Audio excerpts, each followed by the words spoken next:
बताओ सुनाऊं कहानी। लाइक शेयर सब्सक्राइब कमेंट करना ना भूलें।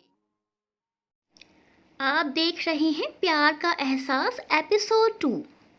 पिछले भाग में आपने पढ़ा कि देव की अम्मा के दूर की रिश्तेदार नीलांजना आगरा से दिल्ली पढ़ने के लिए आती है, जिसको देव की अम्मा अपने घर में ही किराए पर रख लेती हैं। देव नीलांजना को घर से भगाने के लिए बहुत से तिकड़म लगाता है, लेकिन भगवान को तो कुछ और ही मंजूर था। आज नीलांजना देव के दुल्हन बनी कमरे में उसका इंतजार कर रही है। अब आगे देव कहो, लेकिन भगवान के लिए ये मत कहना कि पति पत्नी गाड़ी के दो पहिए होती हैं। नीलांजना, अरे नहीं, इतनी घिसी पिटी मिसाल कम से कम मैं नहीं दूंगी। वह एकदम से मुस्कुराई। अपनी झिझक पर काफी हद तक वह काबू पा चुकी थी, शायद इसलिए क्योंकि देव उसके लिए कोई अनजान व्यक्ति नहीं था। इसीलिए नीलांजना के अंदर अब काफी कॉन्फिडेंस आ गया था। उसे खुशी हुई थी कि देव अंडरस्टैंडिंग डेवलप कर रहा था। देव के लेक्चर ने काफी हद तक उसका हौसला बढ़ा दिया था। वह देव के इस लेक्चर को भी पॉजिटिव ले रही थी, यानी अंडरस्टैंडिंग डेवलपमेंट। नीलो, देव, वो दरअसल मैं अम्मा और पिताजी के बारे में बात करना चाह रही थी। क्या हुआ अम्मा पिताजी को? नीलो की बात सुन वह हैरान हो गया। नीलो, भगवान ना करे उन्हें कुछ हो। मेरा मतलब यह था कि आप अपने पिताजी और अम्मा की इकलौती संतान हैं। मैं भी चूंकि इकलौती हूँ, इसलिए मेरा एक्सपीरियंस है कि इकलौती संतान की अटेंशन अगर माँ या बाप में से किसी एक की तरफ भी ज़्यादा हो जाए तो दूसरा बंदा नाराज़ हो जाता है। मैं तो नानी दादी अम्मा पिताजी सबके लिए इकलौती और लाडली थी। बड़ी मुश्किल से बैलेंस बना कर रखती थी। यहाँ भी आप इकलौती हैं। यह तो अम्मा और पिताजी में बेमिसाल अंडरस्टैंडिंग है, जिसकी वजह से वह कुछ महसूस नहीं करते। लेकिन मैं नहीं चाहती कि शादी के शुरू के दिनों में आप दकियानूसी पति की तरह हर वक्त पत्नी के आगे पीछे फिरें। ना ही मुझसे यह उम्मीद रखिएगा कि मैं हर समय आपके नाज नखरे उठाऊंगी। हमने हर चीज़ को नॉर्मल रखना है, ताकि अम्मा पिताजी को हमारे नए रिश्ते से वैसा ही रिस्पॉन्स मिले जैसे अब तक मैं रहती आई हूँ आपके घर में। और वैसे भी मैं नहीं चाहती कि लोग आपको चोरों का गुलाम जैसे गंदे टाइटल्स दें। मैं गलत तो नहीं कह रही ना? नीलांजना की आंखें देखकर तो देव की आंखें हैरानी से फैल गई। नीलो, देखो, हमने तो सारी जिंदगी साथ ही रहना है, और कहते हैं कि सच्ची मोहब्बत तो शादी के कुछ समय बाद शुरू होती है। शुरू में तो बस बीवी की कशिश ही होती है, लेकिन जब एक पति पत्नी साथ में रहते हैं, एक छत तले अपना सुख दुख साथ में बांटते हैं, एक दूसरे के सुख दुख में काम आते हैं, एक दूसरे की केयर करती हैं, एक दूसरे को रिस्पेक्ट देती हैं, एक दूसरे की छोटी छोटी खुशियों का ख्याल रखती हैं, एक दूसरे का सपोर्ट करते हैं, एक दूसरे की खुशी में खुश और दुख में तसल्ली देती हैं, एक दूसरे की भावनाओं को समझते हैं, तभी एक पति पत्नी के रिश्ते में मोहब्बत के बीज का अंकुर फूटता है, और फिर वह धीरे धीरे एक बड़ा छायादार वृक्ष बन जाता है, और सिर्फ पति पत्नी को ही नहीं बल्कि पूरे परिवार को छाया देता है। देव की हैरानी देखकर उसने अपनी बात की कुछ इस तरह सफाई दी। नीलो की बातें सुन देव को बड़ा वाला झटका लगा। कहाँ तो वह नीलो को बेपरवाही की मार मारना चाहता था, लेकिन यहाँ तो कोई और ही पार्ट सुनने को मिल गया था। अगले दिन से ही नीलो ने अपनी कई बातों पर अमल करना शुरू कर दिया, यानी कि शादी के अगले ही दिन से उसने वैसे ही नॉर्मल बर्ताव करना शुरू किया जैसे वह अब तक इस घर में रहती आई है। उसने बिल्कुल भी नई नवेली दुल्हन वाले नाज नखरे नहीं दिखाए। सुबह सुबह नीलो नहा धोकर पूजा करके पहुंच गई रसोई घर में सबके लिए गर्मा गर्म नाश्ता बनाने। जब अम्मा ने उसको शादी के अगले ही दिन यूँ रसोई घर में काम करते हुए देखा तो तुरंत बोल पड़ी, अम्मा, अरे लड़की, 2-4 दिन तो आराम कर लेती। कल शादी करके आई हो, आज किचन में आ खड़ी हुई। नई नवेली दुल्हन तब तक घर के काम को हाथ नहीं लगाती जब तक उसकी मेहंदी का रंग ना छूटे। अम्मा ने प्यार से नीलो को निहारा, और सुबह सवेरे निखरी निखराई सी नीलो को देखकर अम्मा उसकी पलैया लेने से खुद को रोक ना पाई। नीलो, मेरी प्यारी अम्मा, ये सब आज के ज़माने में कौन मानता है भला? क्या मैं अपनी अम्मा, पिताजी और पति के लिए नाश्ता नहीं बना सकती? अम्मा: वह तो ठीक है नीलू बेटा, लेकिन जितने दिन देव छुट्टी पर है उतने दिन तो आराम कर लो। अभी गंगा आ जाएगी, वह देख लेगी रसोई का काम। नीलो हंसते हुए: ओफो अम्मा, गंगा को तो रहने ही दो, उसके हाथ के मोटे मोटे पराठे गले से नीचे नहीं उतरते। तब तक देव भी रसोई में आकर खड़ा हो गया। सुबह सुबह नीलो उसको देखकर नई नवेली दुल्हन की तरह शर्मा गई। देव ने भी एक सरसरी नज़र नीलो पर डाली, जो बेहद खूबसूरत लग रही थी। शादी के बाद मानो उसका एक अलग ही रूप निखर कर आया था। अम्मा नाराज़गी जताते हुए: तो बेटा, बाहर से ब्रेड वगैरह मंगवा लेते हैं ना? देव की तरफ उन्होंने नाराज़गी से देखते हुए कहा। मुझे यकीन है इस देव ने ही सुबह सुबह तुम्हें रसोई घर में भेजा होगा। नीलो: अरे नहीं अम्मा, ये तो सो रहे थे, मैं खुद ही उठी हूँ। अम्मा, आप पिताजी को भी लाउंज में बुला लो, मैं गर्मा गर्म नाश्ता लेकर आती हूँ। देव: ये तुम सुबह सुबह इतना तैयार क्यों हो गई? कहीं ये मॉडलिंग शोज़ का असर तो नहीं है तुम पर? देव ने हल्के से लिपस्टिक लगे उसके दमकते चेहरे को देखकर चुटकी लेते हुए कहा। चाय थर्मस में उड़ेलते हुए तीनों के हाथ एक पल के लिए रुक से गए। उसने शर्माते हुए बड़ा ही सादा सा जवाब दिया। वो अम्मा कहती हैं कि नई नवेली दुल्हन को सुबह कमरे से ही निकलने से पहले ही तैयार होकर बाहर निकलना चाहिए। देव कभी चिढ़ाने के अंदाज में तो कभी ताना मारने के अंदाज में, कभी नीलो को हल्का गुस्सा दिलाने के अंदाज में, कभी उसको मजाक में छेड़ने के अंदाज में कुछ भी बोलता तो नीलांजना हर बार हंसी में टाल देती। देव की किसी भी बात पर उसे गुस्सा ही ना आता। एक तो यह लड़की पता नहीं किस मिट्टी की बनी है, किसी भी बात का बुरा ही नहीं मानती। देव को अंदर ही अंदर झुंझलाहट सी महसूस होने लगी थी। बेशक देव ने सोचा था कि पत्नी को सर पर चढ़ाकर नहीं बैठाना है, मगर फिर भी जब से शादी हुई थी तब से नीलांजना का रवैया देखकर देव को कुछ उलझन सी हो रही थी। इससे ज़्यादा हंसी मजाक नोक झोंक तो नीलो और देव की शादी से पहले ही हो जाया करती थी। अब तो नीलो अलादीन के चिराग से निकला कोई जिन बन गई थी, जो देव की हर अच्छी बुरी बात में हाँ मिलाती रहती थी। इधर शादी को 10 दिन हो चुके थे। नीलांजना के मायके से लोग दावत के लिए बार बार फ़ोन कर रहे थे। अम्मा: देव, तुम नीलो को लेकर कुछ दिन के लिए अपनी ससुराल में हो आओ, क्योंकि नीलो के पिताजी की नाजुक तबीयत की वजह से नीलो के पगफेरे की रस्म भी हो नहीं पाई है। इसीलिए तुम ही नीलो को लेकर आगरा उसके मायके चले जाओ। उन लोगों को अच्छा भी लगेगा तुम जाओगे तो, और इस बहाने कुछ दावत भी निपट जाएगी जो नीलो के मायके वाले करना चाह रहे हैं। अम्मा की बात सुन देव टाल मटोल करते हुए बोला। मैंने आपसे पहले ही कह दिया था कि शादी के तुरंत बाद मैं कोई दावत वगैरह अटेंड नहीं करूँगा। अम्मा: कब कहा तूने ऐसा? मुझे तो याद नहीं आ रहा है।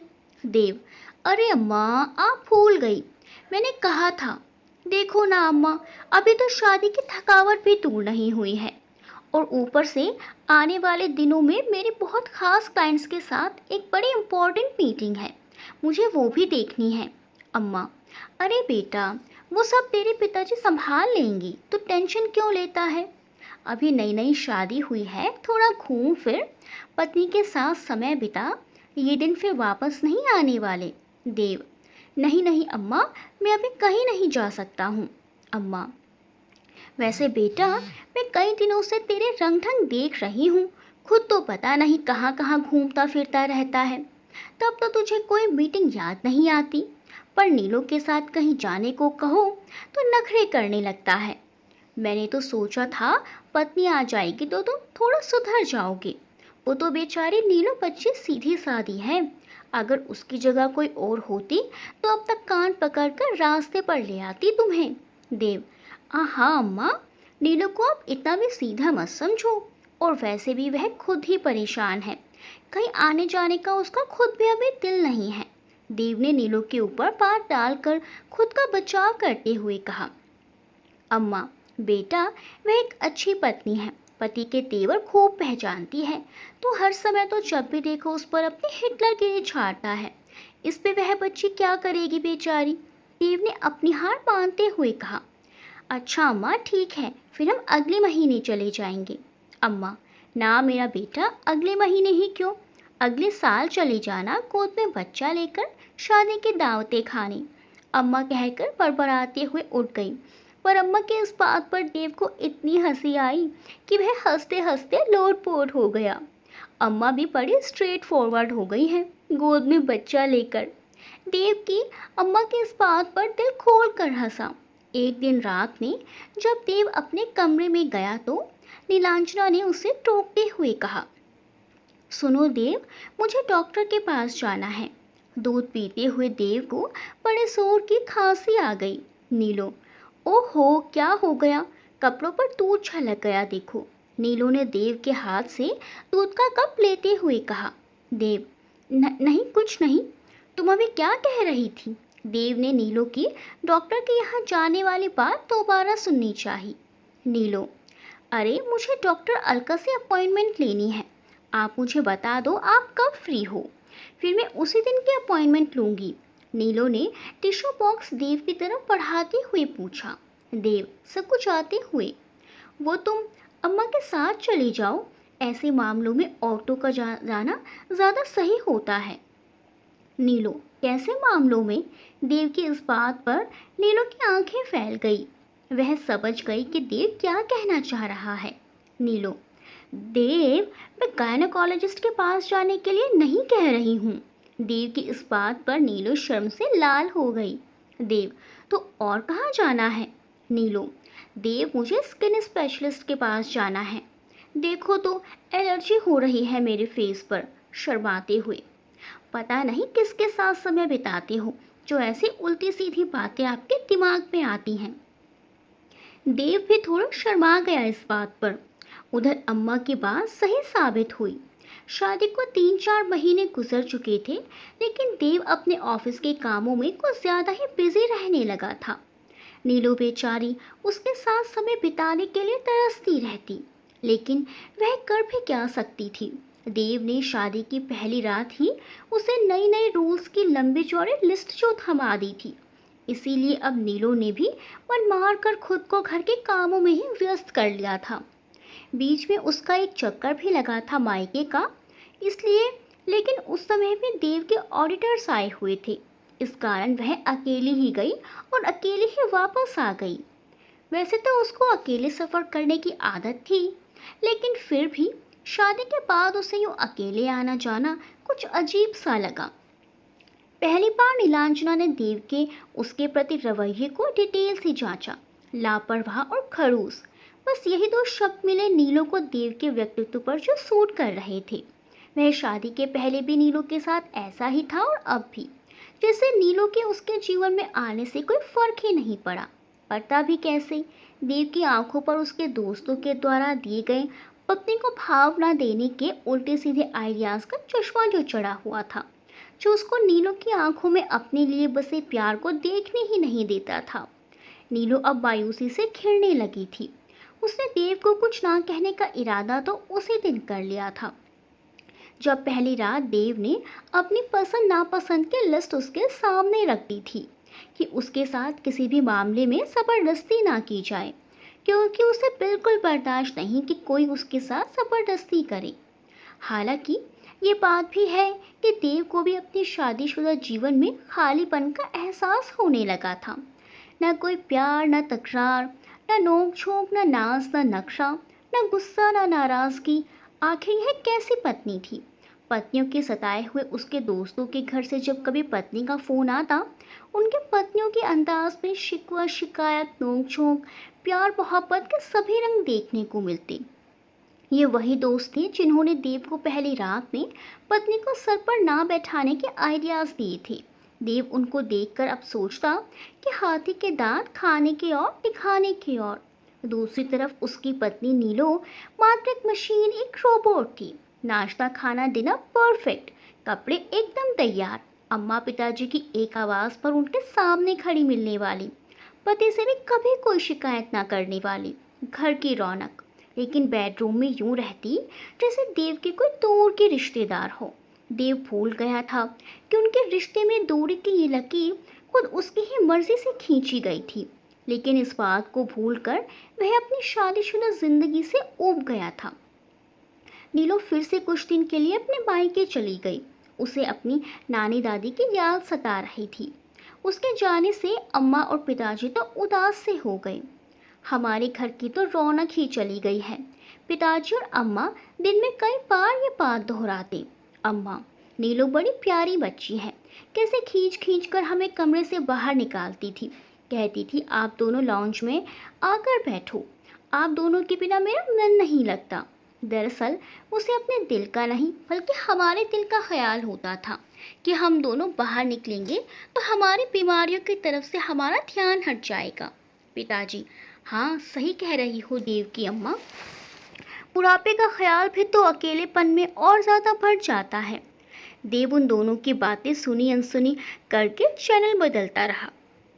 इस वक्त चल रहा ये गाना उसे बिल्कुल अपनी हालत पर सूट होता नजर आ रहा था। ये दिल तुम बिन कहीं लगता नहीं, हम क्या करें, तसव्वुर में कोई बसता नहीं, हम क्या करें, तुम ही कह दो अब ऐ जाने वफा, हम क्या करें। अचानक अम्मा की आवाज़ से उसकी तंद्रा भंग हुई। मधुर की बेटी आ रही है। अम्मा ने देव को ये खबर दी। कौन, इंदु? वह चौंका। हाँ इंदु ही, अम्मा ने कड़वी गोली निगलते हुए कहा। इंदु पिताजी के बड़े अच्छे दोस्त मधुर की बेटी थी। अम्मा को उससे पता नहीं क्या बैर था, वरना लड़की तो वह बुरी नहीं थी। इंदु के बारे में ऐसी कुछ राय देव की थी। इंदु पहले भी उनके घर आकर रहती थी, कभी 2-4 दिन तो कभी हफ्ता भर के लिए। इंदु थोड़ी सरफिरी, थोड़ी मनमोजी टाइप की लड़की थी, जो मन में आए बोल दिया, ऐसा कुछ इंदु का बर्ताव होता था। उस ज़माने में थी भी वह कुछ अल्ट्रा मॉडर्न, इसीलिए अम्मा को वह कुछ खास पसंद नहीं थी। नीलो के सामने अब तक इंदु का एक भी बार देव के घर नहीं आना हो पाया था, क्योंकि वह 3 साल से विदेश में जो थी। नीलो के पिताजी की तबीयत खराब थी, उसका रो रो कर बुरा हाल था, इसीलिए अम्मा ने पहली फुर्सत में उसको देव के साथ आगरा भेज दिया था। देव एक रात ससुराल में रुककर वापस आ गया था, जबकि नीलो का अभी रुकने का प्रोग्राम था। घर पहुंचकर देव को जैसे झटका सा लगा। नीलो के चले जाने से घर में उदासी, वीरानगी और सन्नाटा ही सन्नाटा पसरा हुआ था। इसीलिए जब आज अम्मा ने उसको इंदु के आने की खबर दी, उसने सोचा चलो कम से कम इंदु के आने से कुछ मन लग जाएगा। अगले दिन वह ऑफिस से लौटा तो इंदु देवी जी पधार चुकी थी। अम्मा का मूड कुछ उखड़ा उखड़ा सा था और पिताजी जरा कुछ सावधान से थे। पिताजी को हालांकि अपने दोस्त से बड़ा प्यार था, लेकिन जानते थे कि दोस्त की इकलौती लाडली बेटी कुछ सरफेरी टाइप की है। इंदु, हाय देव, वह देव को देखते ही उछल पड़ी। तुम तो शादी के बाद और भी स्मार्ट हो गए हो। इंदु मुंह फट तो थी ही, देव को देखते ही उसने देव की तारीफ कर डाली। इंदु की तारीफ सुन देव को छेप सा गया। अम्मा कड़े तेवर से देव को ही घूर रही थी, जो कमरे में जाकर चेंज करके फ्रेश होने के बजाय इंदु के पास वहीं सोफे पर पसर गया था। इंदु बिंदास मूड में, और बताओ देव बाबू, कैसे लगे तुम्हारी प्रियतमा? नाम तो उसका बड़ा ही पेंडू सा है। इंदु की बात सुन अम्मा का चेहरा गुस्से से लाल हो गया। अम्मा ने इंदु को आड़े हाथों लेते हुए कहा, इतने तौर तरीके वाली बच्ची है हमारी नीलो, छोटे बड़े को मान सम्मान देना खूब भली भांति जानती है। आज तक हमारे सामने देव के कंधों से नहीं लटकी, उसी को तुम लोग पेंडू कहते हो। अम्मा की बात सुन इंदु ठीठों की तरह दांत दिखाकर हंसने लगी। देव, तुम सुनाओ इंदु मैडम, बड़े दिनों बाद याद आई। देव का अंदाज भी एकदम दोस्ताना था। इंदु, बस एमफिल में एडमिशन ले लिया था, उसने इतराते हुए बालों में उंगलियां फिराते हुए कहा। था से क्या मतलब है इंदु बेटा? अब पिताजी भी बातचीत में इन्वॉल्व हो गए थे। इंदु, बस अंकल, मुझे उस पर मज़ा नहीं आया, कोई किक नहीं मिली, इसीलिए बीच में ही छोड़ दिया। इंदु बड़े मज़े से बोली। अम्मा थोड़ा रूडली होकर, अरे बेटा, यूं कहो कि एमफिल करना तुम्हारे बस की बात नहीं थी। इंदु फिर से हंसते हुए, आप कुछ भी कह ले आंटी जी, अब तो महीना 2 महीना आपकी बातें सुन सुन कर ही बिताना है। अम्मा थोड़ा चौंकते हुए, हाय, क्या हुआ इंदु बेटा, कहीं मम्मी पापा से लड़ झगड़ कर तो नहीं आए हो तुम? इंदु ने कंधे उचकते हुए अम्मा की बात का जवाब दिया, बस आंटी जी, कुछ ऐसा ही समझ लीजिए। जब से विदेश से लौटी हूँ, मम्मी के सर पर मेरी शादी का भूत सवार हो रहा है और फिलहाल मेरा इस झंझट में पड़ने का कोई भी इरादा नहीं है। आपको पता है आंटी जी, मम्मी तो आए दिन नित नए मेहमानों को लेकर बैठी होती हैं और मुझे ये रिश्ता परेड बिल्कुल पसंद नहीं। आंटी जी, मम्मी मेरे लिए एक से बढ़कर एक लंगूर का रिश्ता लेकर आती हैं। भाई, कोई देव जैसा हैंडसम बंदे का रिश्ता आए तो मैं थोड़ा सोचूं भी। जब इंदु ने ये बात कही तो अम्मा के पसीने ही छूट गए। इंदु बड़े मज़े से, देव, आज तो तुम काफ़ी लेट आए हो, कल से थोड़ा जल्दी आना, कहीं बाहर घूमने चलेंगे। जितने दिन तुम्हारी पत्नी अपने मायके में है, कुछ दिन तुमसे कुछ कुछ फ़ायदा हमें भी उठाने दो। ये बात बोलकर वह फिर दांत फाड़ कर हंस दी। इंदु एकदम मुंहफट थी ही, हर बात पर उसको दांत फाड़ कर हंसने की आदत जो थी। अम्मा मन ही मन में, नीलू को अब ज़्यादा समय मायके में नहीं रहने दूंगी। उन्होंने कुछ सोचती हुई नज़रों से इंदु को देखा और फिर देव पर नज़रें जमाते हुए दिल ही दिल में फैसला किया। यह बात जब अम्मा ने पिताजी से कही तो पिताजी ने उनको तसल्ली देते हुए कहा, अरे, तुम क्यों चिंता करती हो? क्या तुम इंदु को नहीं जानती? वह तो बचपन से ही मुंहफट है। मधुर के घर का भी माहौल कुछ खुला हुआ है शुरू से ही। तुम इंदु के बारे में इतना मत सोचो। अम्मा, आपकी बात सही है जी, लेकिन देव अब शादीशुदा है, उसे रिश्तों को समझना चाहिए। नीलू के साथ तो मैंने उसे कभी यूँ हंसते खिलखिलाते हंसी मजाक करते नहीं देखा, ना ही एक भी बार उसे लेकर बाहर गया है।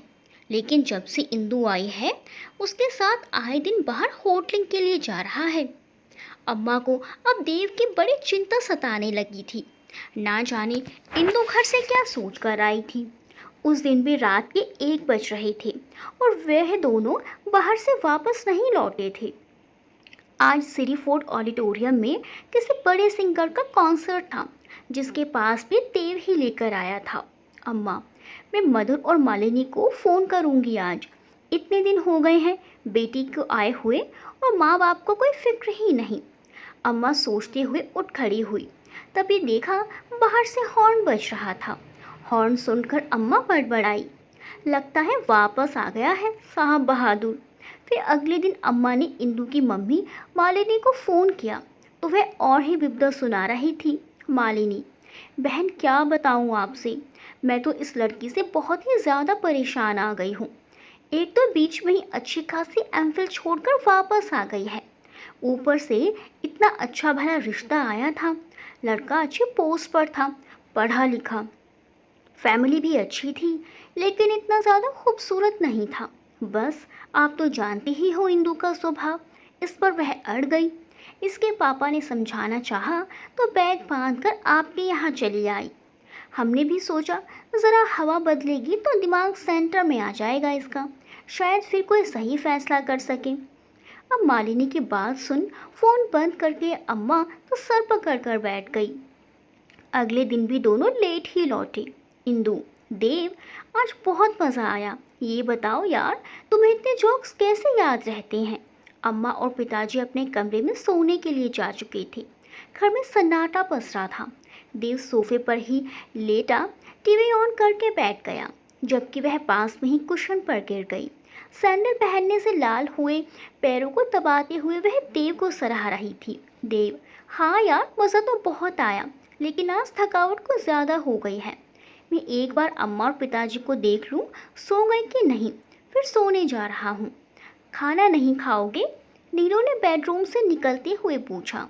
उसे यूं अचानक देखकर देव को एक बड़ा सा झटका लगा। देव हड़बड़ाया सा बोला, तुम कब आई? मेरा मतलब किसके साथ आई? नीलू, मैं अकेली ही आई हूँ, शाम में पहुँची थी। अम्मा ने बताया था कि आप कुछ बिजी हैं आजकल, इसीलिए खुद ही आ जाऊं।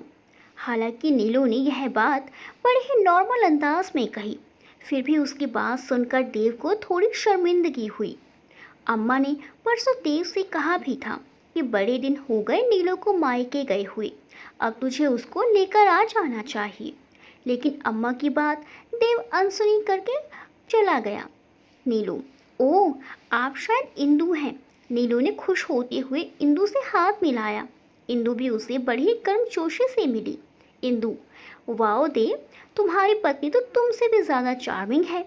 इंदु ने नीलांजना की तारीफ करने में बिल्कुल भी कंजूसी नहीं की। क्या खाएंगे आप लोग? मैं खाना लगा देती हूँ। नीलू ने तारीफ नज़रअंदाज करते हुए दोबारा सवाल किया। इंदु, थैंक यू नीलांजना, पर आज तो बाहर ही खा के आए हैं। कल पक्का तुम्हारे हाथों का लाजवाब खाना खाएंगे। आंटी से वैसे भी बहुत तारीफ सुनी है तुम्हारे खाने की। नीलू ने कंधे उचक दिए। इंदु अपने कमरे में सोने चली गई, जबकि देव खामोश रहा। नीलू थोड़ा नाराज़गी जताते हुए, हाँ भाई, मेरी तारीफ तो सिर्फ अम्मा ही कर सकती हैं। पति ने तो यह एहसान हम पर कभी किया ही नहीं। नीलू बस सर झटक कर रह गई। अब उसको अम्मा का चिंतित होना सही लग रहा था, क्योंकि सारा मामला नीलू की आंखों के सामने जो था। देव, सॉरी यार नीलू, मैंने सोचा था वीकेंड पर तुम्हें लेने आऊँगा, देव ने कमरे में आते हुए कहा। नीलू से माफ़ी मांगनी चाहिए, लेकिन वह तकिया सीधा करके चादर ऊपर तक ओढ़कर सोती बनी। देव को गुस्सा आ गया। इतने दिनों बाद आई थी और वैसे ही रख रखाव वाली आदत थी, जैसे वह पति ही ना हो, सिर्फ उसका रूममेट हो। मूड ऑफ था तो देव ने टेप रिकॉर्डर ऑन कर दिया। तुम्हारी नजर क्यों खफा हो गई, खता बख्श दो गर खता हो गई, हमारा इरादा तो कुछ भी न था, तुम्हारी खता खुद सजा हो गई। इतने दिनों बाद नीलू को देखकर देव का दिल उसकी तरफ खींचा जा रहा था, लेकिन उसका रूखा सा बर्ताव देखकर देव के जज्बात बर्फ की सिल्ली के भांति ठंडे पड़ गए थे। छुट्टी का दिन तो था नहीं, लेकिन आज देव ने छुट्टी कर ली थी। पता नहीं क्यों सुबह में वह भरपूर नींद लेकर उठा तो घर में रौनक सी लगी देखी। लॉन्च सबके हंसी मजाक के कहकहों से गूंज रहा था। लगता था बहुत ज़्यादा नाश्ता किया गया था। अब चाय का दौर चल रहा था। आपका नाश्ता बना दूं या आप इंदु के साथ ही नाश्ता करना पसंद करेंगी? पूछा तो इस बार भी नीलांजना ने सादा से अंदाज में ही था, लेकिन अम्मा पिताजी के सामने देव कुछ शर्मिंदा सा हो गया। वह क्वीन एलिजाबेथ तो 12 बजे से पहले नहीं उठने वाली। तुम तब तक देव को नाश्ता बना दो, फिर दोपहर को तुम दम आलू और खोया पनीर बना रही हो, तो फिर भूख नहीं लगेगी उसे अगर देर से नाश्ता किया तो। अम्मा ने तुरंत ही नीलू को देव के लिए नाश्ता बनाने को कहा। जल्द ही नीलू गर्म गर्म आलू प्याज के भरवा पराठे पुदीने और इमली की चटनी के साथ देव की भूख बढ़ाने के लिए हाजिर हो गई। वाह, मज़ा आ गया। पहला कोर मुंह में डालते ही देव ने के मुंह से निकला तो अम्मा ने अपनी मुस्कुराहट छुपा ली। कई दिनों बाद देव को अच्छा खाना खाने को मिला था। 2 पराठे भर पेट खाने के बाद वह चाय पी रहा था, इतने में इंदु भी उठकर आ गई। इंदु, वाह, ज़बरदस्त सुगंध फैली हुई है। क्या बनाया है? ढीला ढाला ट्राउजर और शर्ट पहने, बालों को जूड़े में बांधे हुए वह लॉन्च में आकर बैठ गई। अम्मा, गंगा, इंदु के लिए नाश्ता ला दो। नीलू के उठने से पहले ही अम्मा ने गंगा को पुकारा। अम्मा का इशारा समझकर नीलू भी वहीं बैठी रही। कुछ देर बाद गंगा ने मोटा सा आलू प्याज का पराठा लाकर इंदु की थाली में परोस दिया।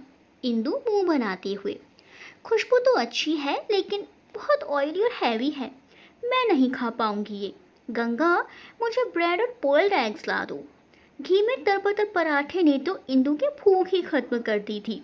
गंगा खुशी खुशी पराठा उठाकर ले गई। क्योंकि यह अब उसी के हिस्से में जो आने वाला था। इंदु, अच्छा देव, आज तो तुम घर पर ही हो। मुझे दोपहर को खाने के बाद शुभा आंटी के यहाँ ले चलना।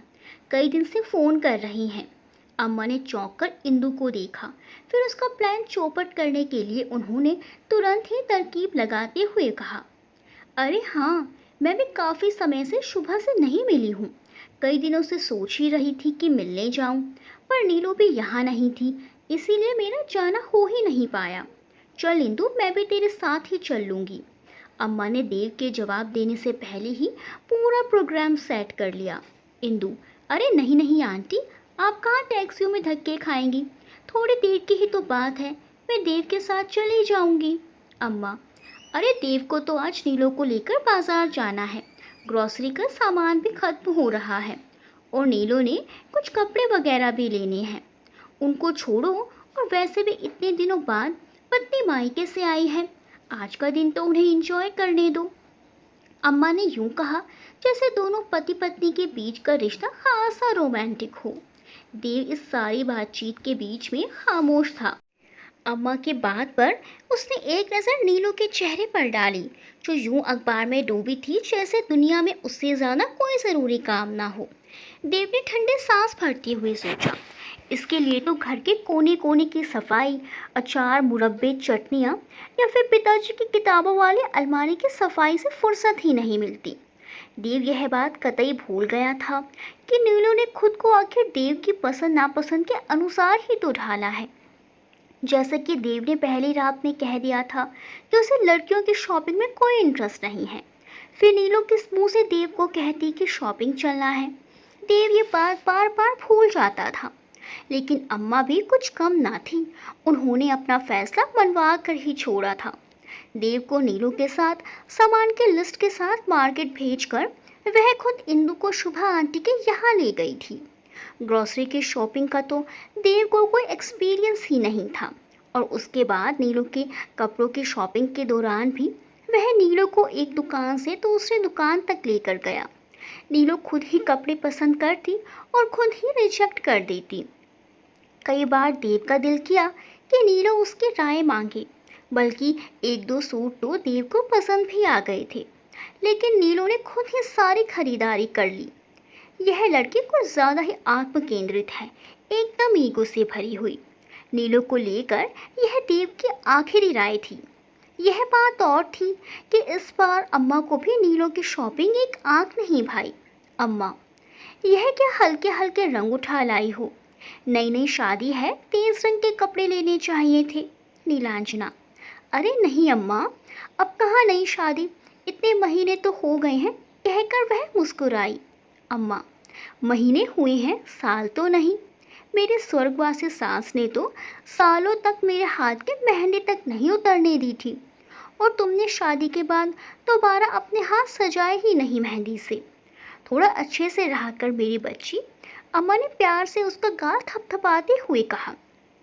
नीलू, अच्छा आप बताएं इंदु कहाँ है? कहीं नज़र नहीं आ रही। अम्मा, कहाँ होना है उसने, शुभा ने उसे वहीं रोक लिया अपने पास। अच्छा है, 2-4 दिन वहाँ भी रह लेगी। अम्मा ने सुकून भरी सांस ली। नीलू भी सिर हिलाते हुए कपड़े इकट्ठा करने लगी। इंदु 2 दिन बाद वापस लौट आई थी। लड़की खूबसूरत है और अपनी खूबसूरती जानती भी है। नीलू ने किचन के खिड़की से लाउंज में नज़र डाली, जहाँ ग्रीन कलर के नए अनारकली सूट में इंदु मैगजीन खोले बैठी थी। नीलू फ्रिज से पानी निकाल कर उसके पास चली आई। ग्रीन कलर काफ़ी सूट कर रहा है तुम पर, नीलू ने खुश होते हुए इंदु से कहा। इंदु अपनी तारीफ सुनकर चहक उठी। हाँ अच्छा है ना, ज़बरदस्ती जेब खाली करवाई थी देव की। वैसे चॉइस काफ़ी अच्छी है तुम्हारे पति देव की। कलर भी उसने ही पसंद किया था। इंदु अपनी तारीफ पर खिल गई थी। इंदु की इस बात पर नीलू हैरानी से उसे देख कर रह गई। पानी उसके गले में ही अटक गया था। क्या देव में यह क्वालिटी भी पाई जाती है? उसने देव को अभी तक अपने सर पर ज़्यादा सवार नहीं किया था, लेकिन अब इंदु के बात सुनकर नीलू के दिल में एक फांस सी गड़ गई। नीलू ने मन ही मन सोचा, उस दिन मेरे साथ तो शॉपिंग में कोई दिलचस्पी ही नहीं ली, मोबाइल में ही बिजी रहे। पहली बार वह उदास हुई। कि सारा दिन उसका मूड ऑफ ही रहा। अम्मा पिताजी तो एक तरफ, आज देव तक ने नीलो का मूड नोट कर लिया था। देव, तबीयत ठीक है तुम्हारी? रात को देव कमरे में आया तो वह बेड पर तकिए से टेक लगाए शून्य में कुछ ताक रही थी। इंदु, मुझे क्या होना है? वह गहरी सांस लेते हुए तकिया सीधा करके लेट गई। देव कंधे उचक कर रह गया। फिर तो नीलो के अंदर अजीब सा बदलाव आ गया। देव घर में होता तो नजरें उससे लिपट लिपट जाती। वह कब आ रहा है, क्या कर रहा है, किससे बात कर रहा है? नीलो के अंदर जैसे एक अलार्म फिट हो गया।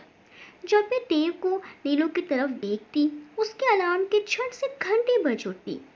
उसके अंदर बसी एक भारतीय देसी पत्नी अब पूरी तरह चौकन्नी हो गई थी।